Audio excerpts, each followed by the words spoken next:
우리가 종목을 선정할 때는 이제 원자재 가격을 살펴봐야 되겠습니다.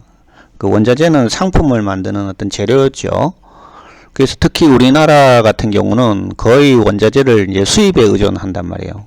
그러니까 원자재 가격에 따라서 기업의 이익이 굉장히 그 변동성이 클 수밖에 없다는 겁니다. 그래서 어떤 내가 종목을 선정을 했을 때 뭐 자동차라든지 자동차 종목이라든지 뭐 건설업이라든지 선정했을 때 거기서 만드는 상품이라는 것이 다 원자재가 들어간다는 겁니다. 그래서 원자재 가격이 변동이 생긴다면 그 회사가 이익이 날 수도 있고 떨어질 수도 있고 뭐 그렇게 되기 때문에 항상 그 상관관계를 좀 잘 이해를 해야 되겠습니다. 그래서 우리가 원자재라 그러면은 이제 가장 중요한 게 이제 에너지죠. 에너지는 뭐 우리 같은 경우는 이제 석유라든지 가스라든지 이런 것에 대한 가격이 되겠고요. 그 다음에 금속이 있습니다. 금속은 구리, 알루미늄, 니켈, 뭐 아연 이런 것들이 될 수 있고요. 그 다음에 농산물들이 있어요. 그래서 이 원자재 가격은 전부 19개의 상품을 대해서 그거를 이제 선물 지수로 결정하게 되겠습니다. 그러니까 원자재 가격의 어떤 선물 가격이 오른다는 얘기는 이제 원자재 가격이 오른다는 거죠. 그러니까 선물 그 지표를 살펴보면 이 원자재 가격의 움직임을 알 수가 있습니다. 그래서 이건 굉장히 어떤 뭐 투기 세력이 들어와 가지고 인위적으로 원자재 가격을 막 올리고 그런 경우도 많이 있는데 그거 떠나서도 기본적으로 이제 이 가격이라는 게 뭐 하루 오르고 하루 내리고 이렇게 등락을 하겠지만 전체적으로 보면 이렇게 상승하는 것은 상당 기간 상승하고 하락하는 건 상당 기간 내린다는 거죠. 원자재 가격이 내리면 이게 1년, 2년, 심지어 10년 같이 내릴 수도 있고요. 오르면 반대 현상도 생긴다는 겁니다. 그래서 큰 흐름을 봐야 된다는 거죠. 주가보다가 더 크게 이제 큰 움직임을 갖고 있기 때문에 그 하루 이틀의 어떤 가격을 봐는 안 되고요. 뭐 주봉이라든지 월봉 차트 정도를 이제 봐야 됩니다. 그래서 원자재도 이 주가와 똑같이 기술적 분석을 합니다. 그 이동 평균에 의한 어떤 기술적 분석을 하고 그래서 주가보다가 더 잘 맞아요. 이 이동 평균 분석이. 그래서 원자재를 결정하는 것은 굉장히 그 많은 요인들이 결정되기 때문에 어떤 요인을 분석해 가지고 가격 상승 여부를 판단하는 게 굉장히 어렵죠. 그래서 오히려 추세가 더 잘 맞다 라고 이렇게 볼 수도 있어요. 그렇기 때문에 우리가 이제 원자재 차트를 분석할 수밖에 없다라는 겁니다. 그래서 일반적으로 원자재 가격과 주가는 이제 같은 방향으로 움직입니다. 그러니까 원자재 가격이 떨어지면 주가도 떨어지고 원자재 가격이 오르면 주가도 전체적으로 오른다 이렇게 보는 거죠. 그 이유는 뭐냐면 원자재 가격이 떨어진다는 얘기는 수요가 부족하다는 얘기입니다. 원자재를 사는 사람이 없어요. 그럼 원자재를 사서 뭐합니까? 제품을 만드는 거잖아요. 근데 수요가 없으면 제품을 만들 필요가 없죠. 물건을 만들어도 안 팔리는데 그러니까 원자재 가격이 떨어지는 거야. 원자재를 사는 사람이 없다는 거지. 그거는 결국 이제 경기 침체를 가져오게 되고요. 뭐 주가 하락을 가져오게 된다는 겁니다. 반대로 원자재 가격이 오른다는 것은 경기가 좋아지기 때문에 기업들이 제품을 많이 만들어서 팔려고 하는 거죠. 그러니까 수요가 느는 거지. 그러니까 원자재 가격이 올라간다는 겁니다. 그래서 원자재는 이게 어떤 한정된 자원이거든요. 그러니까 수요가 좀 늘면은 원자재 가격은 이렇게 급증을 합니다. 그걸 우리가 이제 가격 탄력성이라고 그러는데 탄력성이 높다고 봐야 되는 거죠. 그러니까 조그마한 어떤 그 변동에 의해서도 가격이 크게 움직인다라는 그런 것입니다. 그래서 상품의 수요 증가는 원자재 가격 상승을 가져오며 기업 실적이 좋아지기 때문에 주가는 오르게 됩니다. 반면에 원자재 가격이 오른다면 나빠지는 데도 있어요. 기업 실적이 더 나빠지는 경우도 있어요. 그거는 원자재를 주로 수입해서 완제품을 만드는 나라죠. 특히 우리나라 같은 케이스죠. 우리는 원자재를 다 수입하잖아요.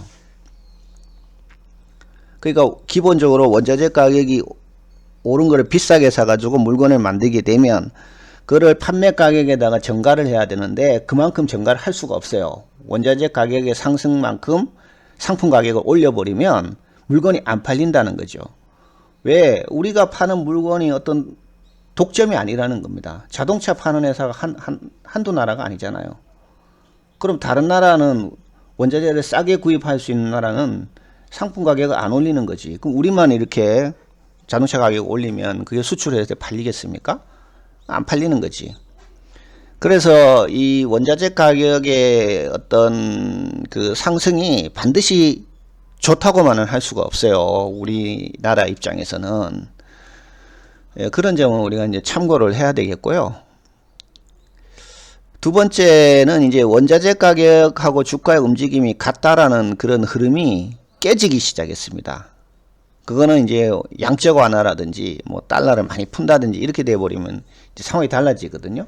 또 금리가 영향을 준다는 겁니다. 그래서 원자재 가격 하나만 가지고 주가를 판단하는 것은 안 맞다라는 거예요, 현재는. 그래서 오히려 금리라든지 환율이라든지 이런 것을 종합적으로 판단을 해서 그걸 결정을 해 봐야 된다는 것입니다. 그래서 이 주식이 상당히 어려운 겁니다.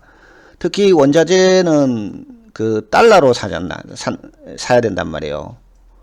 그러니까 원자재 가격이 내려도 달러 가치가 오르면 원자재를 비싸게 사는 꼴이 되기 때문에 원자재 가격이 오른 것과 똑같은 현상이 생겨버린다는 겁니다. 그런 점을 참고를 하셔야 되겠고요. 그래서 이 원자재 가격을 보는 것은 이제 뉴욕 상품 거래소 이 홈페이지가 있어요. 그리고 런던 금속 거래소 여기서 선물 가격에서 결정되고요. 이 들어가면 전부 뭐 영어로 되어 있기 때문에 상당히 보기 어렵습니다. 그래서 쉽게 좀 볼 수 있는 것은 한국어로 이제 번역돼 가지고 하는 investing.com이라는 사이트가 있어요. 이거는 뭐 앱도 있습니다. 구글 플레이에서 이제 다운로드 하면 돼요. 그러면 실시간으로 원자재에 대한 선물 가격이 나온다는 것입니다. 뭐 대표적인 게 이제 금을 들 수가 있는데요. 금은 일종의 그 안전자산이라고 볼 수가 있습니다. 달러를 대체할 수 있는 거라고 볼 수 있는 거죠. 그래서 이게 이제 달러는 전 세계에 쓸 수 있는 통화인데 금도 마찬가지입니다. 전 세계에 다 쓸 수 있는 통화이기 때문에 달러와 금은 이제 가치 어떤 자산으로서 그 가치가 있는 것입니다. 뭐 금 자체가 그게 무슨 뭐 중요해 가지고 금이 꼭 필요해서 가격이 오르는 건 아니에요. 우리가 뭐 화폐라는 게 종이 쪼가리 하나잖아요. 근데 그게 뭐 100만원, 1000만원 이렇게 돼버리니까 그렇게 금을 봐야 된다는 거지. 어떤 교환 수단으로서의 가치로 봐야 된다는 것입니다. 그래서 달러와 금은 서로 반대로 움직입니다. 반비례로. 달러 가치가 오른다는 것은 달러 가치가 상승한다는 얘기는 금값이 내린다는 얘기입니다.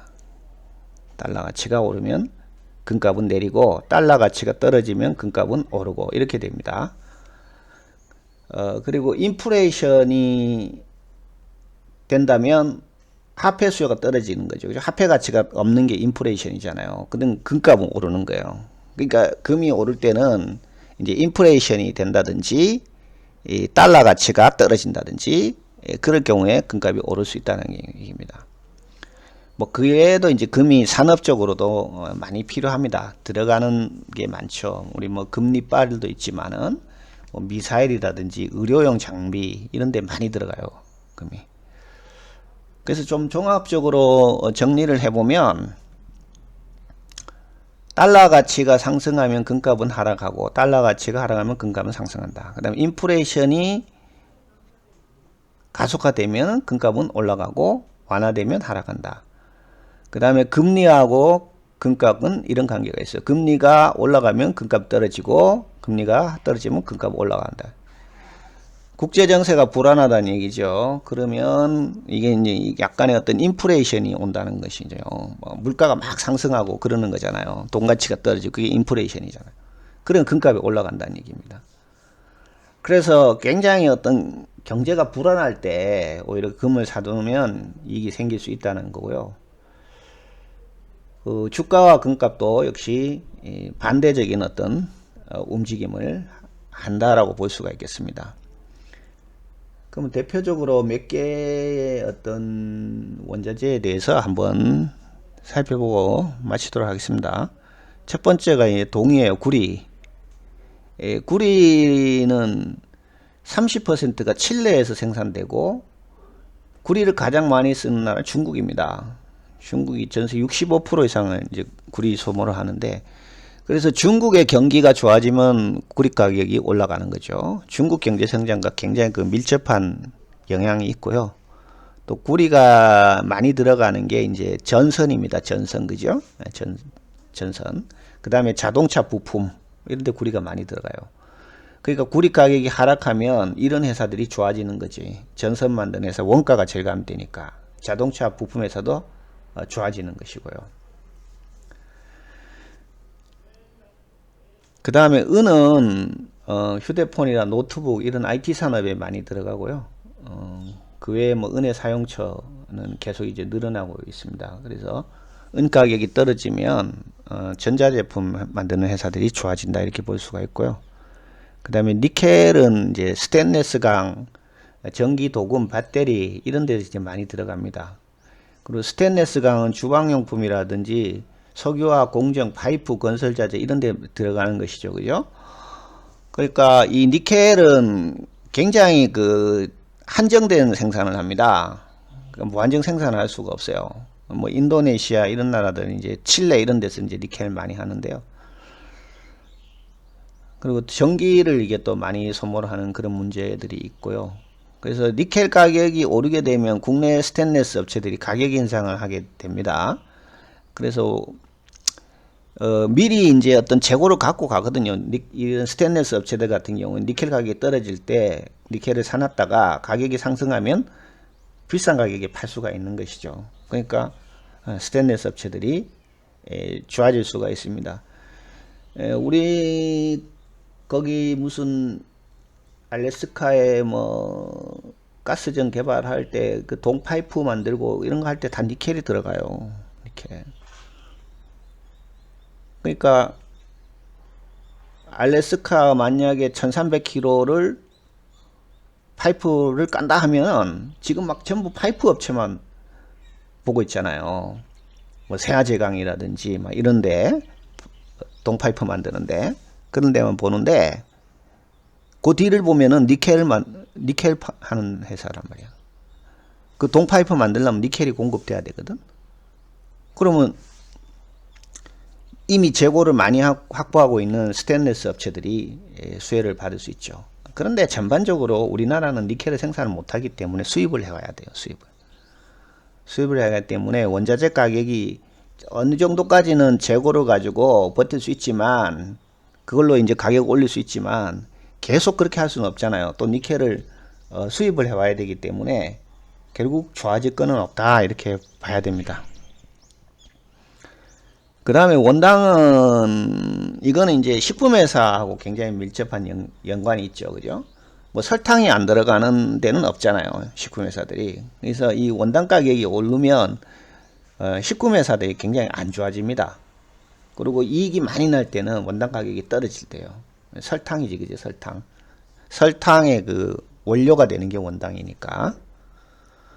그 외에 뭐 옥수수, 콩, 밀 이런 것들이 이제 그 가격이 될 수가 있는데 이거는 뭐 크게 이제 그 영향을 미치지는 못해요. 주가에.